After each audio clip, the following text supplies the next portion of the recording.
Welcome to the second video of this playlist. In this video, we are going to understand more about big data concepts and cloud computing. Let's get started. Here we have data versus big data.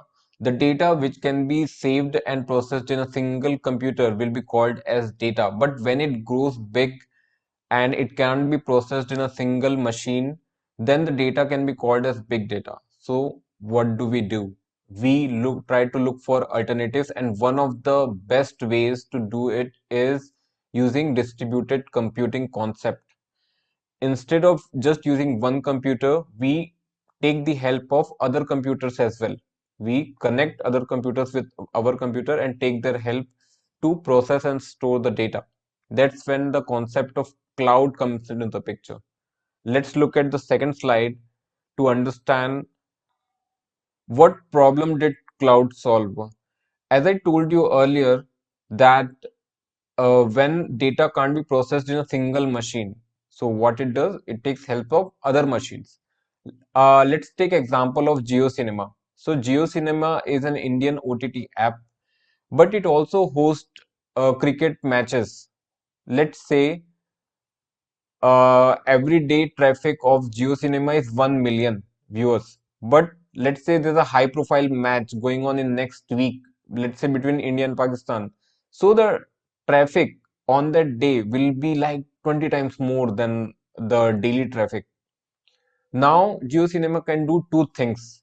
Either it can increase its own capacity of the computer, or it can take the help of other computers. Now, if it tries to increase its own computer's capacity, what will happen? They will have to buy hardware, they will have to buy software, they will have to make a room to maintain it. What will happen now? But here there's a high upfront cost which has been mentioned. It's really harder to scale, and since it's a machine only, right, it will still be a machine, so it has some limitations and the capacity is limited. That's not a very good way. So what it does, it goes to the cloud providers like Azure, GCP, or AWS, and then ask for their services. They will be providing the data to handle those kind of traffic, right? That's where the cloud providers and cloud services comes into the picture. Now you can ask me, what exactly is the saying cloud, what exactly it is, and what exactly is this term of cloud computing? Now, by definition, if I go, it says on-demand delivery of IT services through internet on pay-to-use basis. As I just told you, see, understand it more like a DMart or Walmart, but for IT services. What's the similarity? When you go to Walmart, there are a lot of things to eat, things to clean, things to, keep, but you choose what you need. Okay. And that's how cloud computing concept works. So basically, it's a Walmart, but for IT services, where you pay everything that you use, you will be paying for that, and it works through internet. Let's take an example here. You might be using Google Drive or iCloud, at least one of them in your daily life, right? It says, oh, it's a kind of cloud, but the thing is that there's no cloud. Like, what exactly is cloud? Your data can't be in air, right? So what happens is it's saved in someone else's computer, because what I'm doing, suppose let's say I have a phone. Now in my phone, whenever I will be saving the file in Google Drive or iCloud, it will be saved in some other computer. Okay, and whenever I need that file, I can have it. So that's the benefit of cloud computing, and we have been using it without even knowing about it, right? Because Google Drive and iCloud we use on a daily basis. So that's the cloud computing for you. Now, who will be providing cloud services and cloud computing power? Those will be cloud providers like Azure, AWS, GCP. Now, there are other cloud providers also, but the issue with them is that they're not compatible enough, or they're not scalable enough. Like, for example, there are other cloud services providers like Alibaba. IBM, and we have Oracle also. But these three, Azure, AWS, and GCP, became very famous and highly compatible. Now, let's move on to cloud services. Yes. Now I am going to talk in the context of data engineer. Right now, till now, everything I told you was a general information. But let's say these cloud providers, Azure, Microsoft, they have built so much services for every data professional or everyone or even tech professional. For example, they have different tools or different services for a software engineer. They have different tools for someone working in front end or back end. They have different tools for someone working with AML. They have different tools for someone working with data engineer. Now, let's say you are trying to become a data engineer and you will say, oh my God, like there are 150 plus services. How will I learn all of them? So you do not need to learn all of them. You can just learn only 10 to 15 services. That's it. That's it. And it's very easy. So the cloud, what we learned right now, cloud computing is basically on-demand delivery of IT services where the cloud services are provided by cloud providers, and cloud services, as a data engineer, we have to understand we do not need to learn all of them, right? Let's move on to the next slide, which says cloud, types of cloud. I have rewritten it again. There are three types of cloud, which are public, private, and hybrid. What do I mean by that? See, we all are using cloud services in one way or another, the companies I'm talking about. Now, these public cloud, what are they? They are Azure, AWS, and GCP, right? Where the encryption is managed by them, and most of the tasks are managed by them. Then we have private cloud. Private cloud are, for example, I would say on-prem, where the company has a total control of that database, how they are getting encrypted and how they are scheduled, and from where they are getting fetched and everything. So that's a private cloud. And the combination of public and private is called hybrid cloud. Why will any company go for hybrid cloud? It's because, see, many times geographical locations or the countries do not really allow public cloud to, like, they won't allow that our data should be saved in a public cloud in some other country. So they have some compliance issue. To fulfill those compliance issue, what really happens is a highly sensitive data is put into private cloud, right? Only the other information are then put in public cloud. So it's kind of hybrid, right? Using the best of both the worlds. That's the types of cloud we have. And let's move on to the next, which is cloud service. Okay. Now, we have three kind of models, cloud service models. We have three kind of infrastructure as a service, platform as a service, and software as a service. Now, what's the difference between them? Earlier, we learnt about the types of cloud, right? But here we have the types of cloud services which are being provided by the cloud providers. For example, I just need Google Meet, or I just want to use Google Meet. That's it.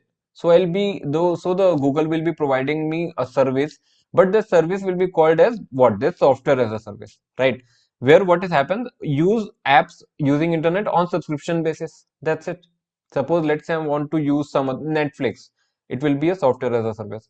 Let's say I'm a developer and I also want to, build my code, test it, deploy, manage, and update applications. How will I do that? So the companies will be providing me few tools, few platforms where I can do coding. So what are they doing? They are doing this platform as a service where they just provide me the platform and I can do the rest. Then we have infrastructure as a service. These usually are very costly. This provide access to fundamental computing resources. What are they? Like, they provide everything. Like, for example, virtual machines, right? And the basic things that they provide. So this is infrastructure as a service, and it's important to know because it helps us understand more about the kind of services or the access that we have as a data engineer. Let's go to the advantage. I mean, why we are exactly reading so much about cloud and all. The I mean, the answer to that is a lot. Like, for example, scalability. Remember, I gave you the example of GeoCinema, right? GeoCinema had two options: either to increase their own capability or to go for cloud computing. They went for cloud computing because it is scalable, right? You can use as much as you want, and it will handle traffic like anything. Then the second is cost optimization. I mean, these cloud services are so good that you will only be paying for the services that you use. So, for example, if JioCinema had just not just opted for cloud, they had just, told that we will increase on our own.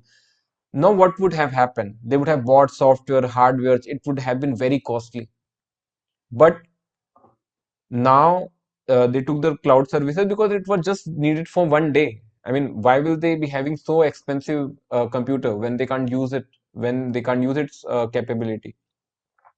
So it's very optimized, so it's very cost friendly. Then we have geographical distribution.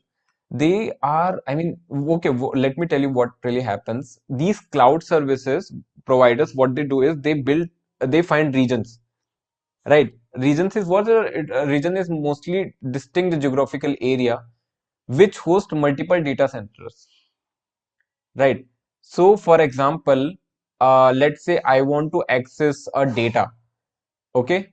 Now, this data will be saved in multiple data centers to make them resilient and easily available to me. So basically, when we want low latency, I mean, this cloud services are very, very helpful. Then we have global access because yes, global access as in to the all the new things coming, we have access to that as well. And then we have faster experimentation. These are very agile. I mean, they are, if there's any new feature comes into the picture, that's available in the cloud, right? Because understand it like this, that in technology world, I mean, there's an update every week. There's a slight modification happening, and in cloud world, I mean, that's adapted very fastly. So those are the advantages to that. But with advantages, we have some cloud challenges also, and they are very minor. I mean, earlier we had a lot of challenges, but the teams are currently working on that, and it has been decreased a lot. One of them is cost overruns. Sometimes what happens is when someone buys the cloud as an infrastructure as a service, they create resources. For example, I created VM, virtual machine, and I unknowingly put the configuration so high that whenever the cluster runs, it's very or whenever the virtual machine runs, it's very costly for me. So that the cost overruns and it's a problem. Then we have security responsibility. Earlier, this was a lot of concern, but Microsoft has worked on that, and it provides two kinds of encryption. First is Microsoft managed, where they manage the encryption at transit and the rest. But if you want more security, you can opt for customer encryption, customer based encryption. Yeah, which is like better if you want more control on your data. Then we have complexity. Yes, sometimes it's very complex to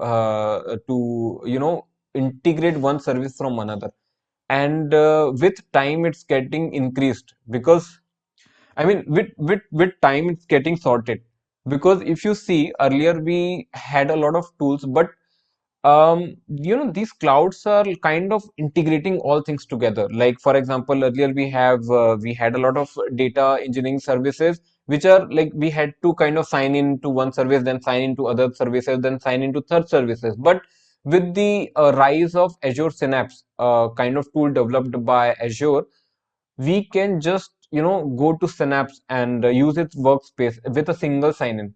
Same with Fabric, and Fabric is more advanced than Synapse. So these companies are continuously working on these things, and the challenges are getting low. With time, I would say the security would be the most challenging part, but with time, the companies are learning to live with this. In this video, we understood about data, from where the big data came from, then why the concept of cloud came into the picture. Then I told you about the features of the cloud, like advantages, types, and its challenges also, with example. I hope this video was useful for you. If you have any questions, do let me know. Thank you.